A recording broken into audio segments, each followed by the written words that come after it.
안녕하세요. 사랑하는 성도님, 은혜의 주님이 우리와 함께 하십니다. 우리와 함께 하시는 주님을 찬양합니다. 기도합시다. 주님 감사합니다. 오늘도 주님의 말씀을 기대하고 또 기다리고 사모합니다. 주시는 말씀이 언제나 저희들을 새롭게 하고 또 진리 위에 든든하게 서서 거룩한 믿음의 길을 걷게 하여 주시니 감사합니다. 오늘도 저희의 마음을 열어주시고 성령님 깨우쳐 주셔서 주님의 거룩한 말씀으로 우리의 삶의 지표를 삼고 말씀 따라 승리하는 거룩한 삶 되게 하여 주시옵소서. 예수님 이름으로 기도합니다. 아멘. 오늘 말씀은 마태복음 5장 1절에서 12절입니다. 예수께서 무리를 보시고 산에 올라가 앉으시니 제자들이 나아온지라 입을 열어 가르쳐 이르시되 심령이 가난한 자는 복이 있나니 천국이 그들의 것이며 애통하는 자는 복이 있나니 그들이 위로를 받을 것이며 온유한 자는 복이 있나니 그들이 땅을 기업으로 받을 것이며 의에 줄이고 목마른 자는 복이 있나니 그들이 배부를 것이며 긍휼히 여기는 자는 복이 있나니 그들이 긍휼히 여김을 받을 것이며 마음이 청결한 자는 복이 있나니 그들이 하나님을 볼 것이며 화평하게 하는 자는 복이 있나니 그들이 하나님의 아들이라 일컬음을 받을 것이며 의를 위하여 박해를 받은 자는 복이 있나니 천국이 그들의 것임이라. 나로 말미암아 너희를 욕하고 박해하고 거짓으로 너희를 거슬러 모든 악한 말을 할 때에는 너희에게 복이 있나니 기뻐하고 즐거워하라. 하늘에서 너희의 상이 큼이라. 너희 전에 있던 선지자들도 이같이 박해하였느니라. 아멘. 자, 오늘 말씀은 예수님의 모든 말씀 중에서 가장 많이 알려진 팔복의 말씀이죠. 예수님께서 팔복의 말씀으로 놀라운 생명의 복의 길로 우리를 초대하고 계십니다. 자, 우리 팔복의 말씀 오늘 다시 보게 됩니다. 1절, 예수께서 무리를 보시고 산에 올라가 앉으시니 제자들이 나온지라. 자, 예수님께서 무리를 보시고 산에 올라가 앉으셨어요. 자, 사람들이 예수님에 관한 소문을 듣고 벌써 사람들이 모여들었어요. 그래서 어제 본문에서는 예수님께서 행하신 그러한 사역으로 인해서 가르치시고 복음을 전파하시고 고치심으로 인해 예수님이 곳곳에 알려졌어요. 그래서 갈릴리, 데가볼리, 예루살렘, 유대, 요단강 건너편에서 수많은 무리가 예수님을 따랐다. 자, 무리가 오는 것을 보시고 예수님이 산에 올라가 앉으셨어요. 그래서 산이라고 하지만 또 높은 언덕, 실제로 우리가 이제 정확히는 아니지만 그래도 예수님이 여기에서 말씀을 전하셨겠다 생각하는 그러한 팔복이 선언된 그러한 성지가 있어요. 바로 그 아래에는 이제 팔복 교회가 있는데요. 보면은 이제 갈릴리 바다가 쭉 내려다 보이고 거기에 이렇게 구릉지대가 있습니다. 아마 예수님이 그곳에서 말씀을 전하시지 않았을까. 자, 그런데 무리만이 아니라 그 다음에 보니까 제자들을 부르셨어요. 그래서 예수님이 계시면 그 앞에 제자들이 있고요. 그 뒤에 무리들이 있는 그러한 모습입니다. 자, 마태복음에서는 산은 굉장히 중요한 이미지가 있어요. 왜냐하면 이 마태복음은 대체로 이제 유대인을 위한 복음으로 기록되었기 때문에 유대인의 율법의 그러한 이해와 배경이 이 마태복음에는 많이 반영되어 있습니다. 이스라엘 백성들에게 산 하면 가장 먼저 떠오르는 것은 역시 시내산이죠. 하나님께서 모세를 통하여 십계명과 율법을 주신 곳입니다. 자, 마태복음에서는 예수님이 산에서 모세에게 구약에서 산에서 말씀을 주셨듯이 이제 예수님은 산에서 백성들에게 또 제자들에게 놀라운 말씀을 선포하고 계셔요. 그래서 예수님은 마치 이스라엘의 모세와 같은, 사실은 모세보다 더 위대한 그러한 지도자의 모습으로 산에 앉으셨습니다. 입을 열어 가르쳐 이르시되 심령이 가난한 자는 복이 나니 천국이 그들의 것이며. 너무도 유명한 말씀이죠. 이제 여기서부터 복이 있나니라고 하는 이 표현이 8번 반복이 됩니다. 물론 이제 11절에서도 복이 있나니라는 표현이 한 번 더 나옵니다. 하지만 이것은 이제 10절의 연속으로 보통 봅니다. 물론 이것을 아예 따로 구분해서 구복, 9개의 복이라고 주장하는 사람들도 있긴 합니다. 그러나 우리는 전통적으로 보았던 팔복의 말씀, 복이 있나니. 자, 예수님은 이제 진정한 복의 길, 복의 삶을 나아가는 생명의 길을 지금 말씀하고 계십니다. 첫 번째 뭐예요? 심령이 가난한 자. 심령이 가난하다는 것은 무엇을 말할까요? 내면이, 영이 가난한 겁니다. 저는 이제 여러 가지 많은 이제 해석이 있지만, 이번에는 제가 이렇게 묵상하면서 욕심 없는 마음이라는 그러한 생각이 떠올랐어요. 심령이 가난하다는 것은 욕심이 없는 마음. 영적으로 비워져 있어요. 욕심이 없기 때문에 내면이 비워져 있는, 하나님만 의존하는 그러한 마음이 아닐까. 심령이 가난한 자는 복이 있나니 천국이 그들의 것이다. 천국은 욕심이 없는 마음, 겸손하게 비운 마음 가운데 임하는 거죠. 내 것으로 가득 차 있다면 그곳에 하나님의 나라가 임할 수 없어요. 하나님의 나라 천국은 바로 욕심이 없는 심령의 가난함 가운데 들어온다라는 것이죠. 자, 여기서 예수님은 마음의 문제를 지금 말씀하고 있음을 알 수 있어요. 마음의 문제, 심령이 가난한 거죠. 누가복음에서는 이런 영적인 아니면 마음의 문제보다는 실제로 가난한 자를 의미하는 그러한 표현을 사용하고 있지만 여기서는 심령이 가난한 자. 자, 두 번째는 누가 복이 있어요? 애통하는 자. 애통하는 자가 복이 있다. 애통한다는 것은 영혼에 깊은 눈물이 있는 것을 말합니다. 영혼에 깊은 눈물이 있어요. 왜 눈물이 있을까요? 하나님을 향한 갈망이 있죠. 또 내 안에 하나님이 없음을, 내가 하나님 앞에 온전하지 못함을 애통해하는 그러한 영적인 눈물에 있는 그러한 모습이라고 할 수 있어요. 자, 이러한 사람에게는 어떤 복이 있습니까? 위로를 받을 것이다. 하나님의 위로가 모든 위로보다 더 놀랍고 모든 것을 다 덮으실 수 있어요. 하나님의 위로를 받는 사람은 행복한 사람이에요. 애통하는 자를 하나님은 모른 채 하지 않으신다. 애통하는 마음을 하나님께서는 어여삐 여겨 주시는 거죠. 애통하는 마음. 이 속에는 온전히 하나님을 향한 그러한 그 영혼의 갈망함이 담겨져 있어요. 자, 세 번째 어떠한 사람이 복이 있어요? 온유한 자가 복이 있다. 온유하다. 자, 온유하다는 것은 부드럽다는 이미지를 가지고 있고요. 그래서 이제 에스겔에서는 피가 통하는 그러한 마음이라는 표현이 나와요. 또 온유하다는 것은 하나님의 성품을 닮아서 내적인 부드러움이 있는 겁니다. 내적인 부드러움. 아니면 내면이 굉장히 쿠션이 있어요. 그래서 부딪히질 않는 거예요. 들어와도 그것을 담아내고 품어내는 그러한 마음이죠. 자, 이러한 마음은 하나님의 주권을 인정하는 겁니다. 내가 너무 강하면 온유하고 부드러울 수가 없지만 하나님의 주권을 인정하고 그 앞에 내가 겸손해질 때 우리는 온유한 마음이 되는 거죠. 늘 하나님 앞에 항복하고 무릎을 꿇는 그러한 마음이라고 할 수 있습니다. 자, 이러한 사람들에게 어떤 복이 주어집니까? 그들이 땅을 기업으로 받을 것이다. 땅을 기업으로 받는다. 이게 여기서 땅은 하나님께서 함께 하시는 은총과 생명의 영역을 말합니다. 또 하나님이 통치하시는 자리를 말해요. 그러니까 하나님께서 그에게 기쁨과 생명의 자리로 인도해 주신다. 네 번째, 어떤 사람이 복이 있습니까? 의에 줄이고 목마른 자.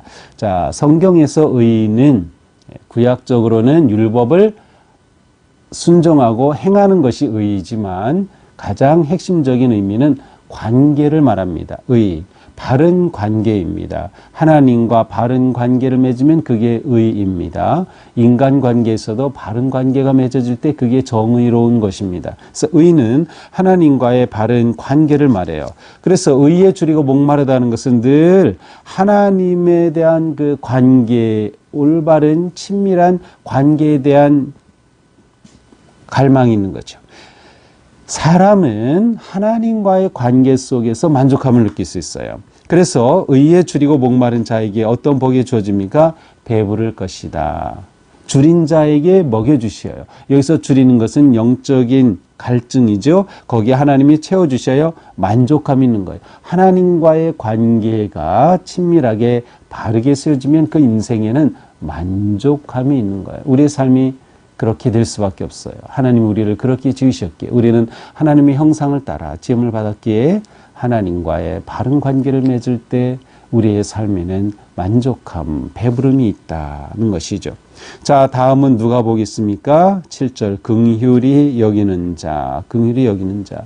긍휼이라고 하는 것은 보통 내장으로부터 나오는 그러한 깊은 감정을 말하는데, 이것은 성경에서 하나님의 사랑과 자비에 대한 표현으로 많이 사용이 돼요. 사랑과 자비의 마음, 긍휼히 여기는 것이죠. 그 마음의 어떠한 것에 대해서 정말 사랑과 자비의 마음으로 대할 수 있는 그러한 아름다운 마음의 바탕을 말하죠. 자, 이렇게 긍휼히 여길 때 하나님의 성품 닮아서 자비로운 마음을 가지게 될 때 그에게는 어떤 복이 있습니까? 긍휼히 여김을 받는다. 하나님은 우리가 하나님 앞에서 행한 대로 우리에게 상을 주시고 갚아주시는 분이셔요. 그래서 우리는 하나님 앞에 긍휼히 여기는 마음으로 살아갈 때 하나님 또한 우리를 긍휼히 여겨주시는 겁니다. 그러니까 우리의 마음이 너무도 중요한 것이죠. 자, 다음 어떤 사람이 보겠어요? 마음이 청결한 자. 여기서 마음이 청결하다는 것은 보통 청결하다 하면 우리 이미지는 이제 깨끗한 것이죠. 순수한 것을 의미해요. 그런데 여기서 무엇이 순수할까요? 마음이 청결하다는 건 내적인 바라는, 내적으로 원하는 그것이 순수한 겁니다. 그러니까 내 욕심과 탐욕이 전혀 없는 상태를 말하는 거예요. 이것은 때때로 성경에서는 충성된 마음과 같이 이해하기도 합니다. 그러니까 마음이 청결하다는 것은 순수하기 때문에 나뉘지 않았어요. 나뉘지 않았다는 것은 충성되다라고 하는 의미가 함께 담겨져 있죠. 그러므로 하나님 앞에 내가 아주 원하는 것이 너무나도 순수하고 또한 내 마음이 하나님 앞에서 나뉘지 않은 온전한 마음을 가질 때 어떠한 복이 주어집니까? 그들이 하나님을 볼 것이다. 자, 하나님은 이와 같은 나뉘지 않는 순수한 마음 가운데 임하셔요. 그래서 하나님을 보게 되는 거죠. 우리가 하나님을 본다는 것은 우리가 하나님을 만나는 거죠. 하나님의 은총의 빛을 받는 거죠. 하나님의 사랑의 우산 안에 있는 것이죠. 바로 마음이 청결한 자가 누리는 복입니다. 다음은 어떤 사람? 화평케 하는 자가 복이 있다. 화평케 한다라는 것은 앞에서 보았던 의는 이제 바른 관계라 그랬어요.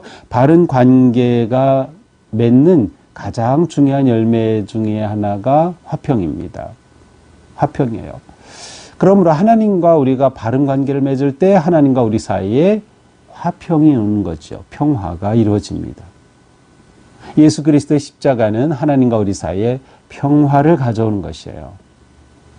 또한 그 십자가는 우리가 인간관계 속에서 바른 관계로 이끌어 평화를 가져오게 하는 것이죠. 자, 그러므로 예수님이 이 땅에 오신 사명이 화평케 하는 것이었어요. 하나님과 화해하는 것이죠. 회개하고 돌이켜 하나님 나라의 백성이 되고 자녀가 되는 것이었어요. 화해하는 것. 그것이 예수님이 이 땅에 오신 목적이었듯이 화평케 한다는 것은 바로 하나님께서 우리에게 주신 사명을 이루어가는 것이기도 합니다. 자, 화평은 관계의 온전함에서 누리는 거죠. 자, 그러므로 이러한 자들에게 어떠한 복을 주셔요? 하나님의 아들이라 일컫는다. 하나님의 자녀라 일컫는다. 왜냐하면 하나님의 아들이신 예수님이 화평을 위해 오셨다면 우리가 그렇게 화평케 하는 그러한 자가 될 때 하나님은 우리를 하나님의 자녀라고 불러주시는 거죠. 자, 마지막 8번째 10절입니다. 의를 위하여 박해를 받은 자가 복이 있다. 의를 위하여 박해를 받은 자. 하나님과의 관계가 가장 중요하고 하나님이 내게 너무나도 중요하기 때문에 그것이 내 삶의 우선입니다. 따라서 이 우선순위를 지키기 위해서 우리는 이 세상에서 살 때 어려움을 당할 수밖에 없어요. 하지만 의를 위하여 박해를 기꺼이 받는 겁니다. 왜냐하면 하나님과의 이 관계가 내게는 가장 중요하기 때문이죠. 따라서 의를 위하여 박해를 받는 사람은 하나님께 온전히 충성된 사람이에요. 온전히 하나님만 사랑하는 사람이에요. 또한 이러한 사람은 그 사랑의 능력으로 끝까지 인내하며 하나님의 뜻이 이루어지기를 기다리는 거죠. 자, 이러한 자에게 복이 있다. 천국이 그들의 것입니다. 하나님은 이러한 자에게 하나님의 나라를 선물로 주십니다. 의를 위하여 박해를 받을 때 천국이 그들의 것입니다. 충성한 사람에게 하나님께서 주시는 상이죠. 자, 11절은 이 10절의 연장으로 보면 좋을 것 같아요. 나로 말미암아 너희를 욕하고 박해하고, 그렇죠. 의를 위해서 이렇게 박해를 받은 거죠. 거짓으로 너희를 거스러 모든 악한 말을 할 때 너희에게 복이 있다. 그러므로 너희가 고난을 당할 때 의로 인해서 믿음을 지키기 위해서 하나님의 나라를 위해서 하나님을 위해서 고난을 당하고 미움을 받고 멸시를 당하고 박해를 받을 때 기뻐하고 즐거워하라. 하나님께서 그러한 것을 잊지 않으신다. 너희의 상이 크다. 너희의 상이 크다. 그 최종적인 상이 무엇이었어요? 천국이죠. 천국에. 이것이 우리의 전부 아닌가요? 바로 놀라운 복이 주어지죠. 기뻐하고 즐거워라. 하늘에서 너희의 상이 큽니다. 너희 전에 있던 선지자들도 이같이 박해하였느니라. 자, 이렇게 해서 오늘 말씀에서는 우리가 참된 행복을 누리는 길이 무엇인지 정말 보석보다도 귀한 그러한 팔복의 말씀을 주셨습니다. 자, 오늘 말씀을 보면서 우리의 삶은 어떤 삶이어야 될까요? 그렇습니다. 행복한 삶이어야 돼요. 하나님은 우리의 행복을 원하셔요. 우리가 복된 사람 되기를 원하셔요. 영어 성경에서도 5장 오늘 본문의 말씀은 happy라는 영어를 사용하고 있어요. happy, 행복하다. 우리는 행복하면은 뭔가 신앙생활을 열심히 하고 잘하면 행복하고는 좀 거리가 멀어야 될 것 같다는 잘못된 생각이 있어요. 아니에요. 하나님은 우리가 행복하기를 원하셔요. 그런데 그 행복의 길로 보여주시는 이 8가지의 말씀을 보니까 행복한 길은 무엇이에요? 우리가 바르고 거룩한 가치를 가지고 우리가 그러한 우리의 마음과 영혼을, 내면을 갖고 가는 데 있다는 것을 알 수 있어요. 행복은 밖에서 오는 것이 아니라 안에서 오는 것이다. 우리의 내면과 마음과 생각이 너무도 중요하다. 그래서 우리가 하나님이 보여주신, 주님께서 보여주신 이 거룩한 행복의 원리를 따라서 살아가면 우리는 행복한 존재가 된다. 하나님이 우리를 복되게 하시기 때문이죠. 하나님께서 채우시고 하나님께서 인도하시고 하나님께서 세워주시기 때문입니다. 이렇게 살아가면 그것이 곧 하나님의 나라를 누리는 것이고 또 하나님의 나라를 이루는 것이죠. 자, 오늘 말씀 제가 다시 한번 읽어볼 테니까 이 말씀을 한번 깊이 마음에 이렇게 받아서 씨앗처럼 마음에 다 품어보면 좋을 것 같습니다. 심령이 가난한 자는 복이 있나니 천국이 그들의 것이며 애통하는 자는 복이 있나니 그들이 위로를 받을 것이며 온유한 자는 복이 있나니 그들이 땅을 기업으로 받을 것이며 의에 줄이고 목마른 자는 복이 있나니 그들이 배부를 것이며 긍휼히 여기는 자는 복이 있나니 그들이 긍휼히 여김을 받을 것이며 마음이 청결한 자는 복이 있나니 그들이 하나님을 볼 것이며 화평하게 하는 자는 복이 있나니 그들이 하나님의 아들이라 일컬음을 받을 것이며 의를 위하여 박해를 받은 자는 복이 있나니 천국이 그들의 것임이라. 아멘. 우리가 추구하는 복은 이러한 복입니다. 이것이 우리의 복입니다. 오늘 하루의 삶 속에서도 이와 같은 길을 잘 걸어서 하나님께서 약속하신 이 놀라운 은혜와 복을 누리는 그러한 행복한 주님의 자녀가 되기를 축복합니다. 기도합시다. 주님, 우리에게 너무도 아름다운 말씀을 주셨습니다. 진정한 행복이 어디 있는지, 또 참된 행복을 어떻게 누릴 수 있는지 이렇게 가르쳐 주시니 감사합니다. 주님, 오늘 주신 말씀을 가슴에 담고 새겨서 우리의 삶이 매일매일 일상 속에서 이처럼 아름답고 복된 은혜를 누리게 하여 주시옵소서. 말씀을 나에게 잘 적용하게 도와주시고 우리가 우리의 내면을 잘 가꾸고 심령을 가꾸고 우리의 관계를 가꾸고 우리의 생각을 바르게 세워서 평생 주님의 은혜 안에 머물며 하나님의 나라의 기쁨을 누리는 복된 성도들이 되게 하여 주시옵소서. 예수님 이름으로 기도합니다. 아멘. 네, 오늘도 우리의 삶이 이처럼 아름답고 복된 삶 되기를 축복합니다. 사랑합니다.